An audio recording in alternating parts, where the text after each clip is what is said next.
पद जातं या भीतीनं प्रचंड खळबळ उडालेली आहे असं म्हटलंय रोहिणी खडसे यांनी। रोहिणी खडसेंनी रुपाली चाकणकरांवर जोरदार टीका केली आहे।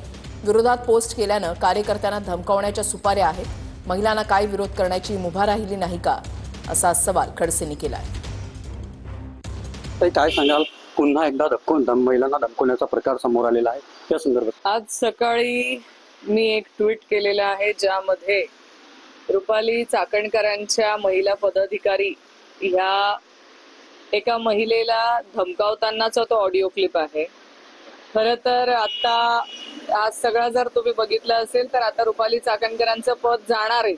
त्याच्यामुळे त्या वैफल्यग्रस्त भावनेतून त्यांच्या कार्यकर्त्यांकडून त्यांच्या विरोधात जे लोक पोस्ट टाकतायत त्यांना धमकावून घेण्याचा प्रकार त्यांच्या माध्यमातून होतोय आणि या सगळ्या गोष्टींचा आम्ही निषेध करतो।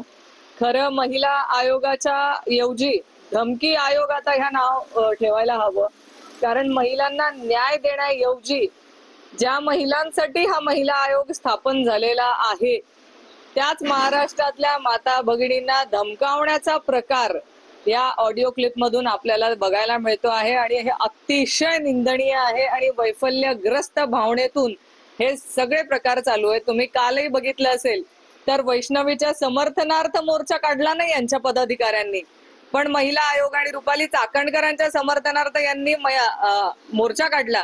म्हणजे दुर्दैव म्हणावं लागेल महाराष्ट्राचं की आज घटना जी झालेली आहे ती अतिशय दुर्दैवी घटना झाली आहे। त्या घटनेचा समर्थनार्थ किंवा तिला न्याय मिळावा म्हणून तुम्ही आंदोलन करत नाहीये, तर तुम्ही काय तर स्वतःसाठी आंदोलन करून घेतायत, तुमचं पद टिकलं पाहिजे म्हणून आंदोलन करून घेतायत।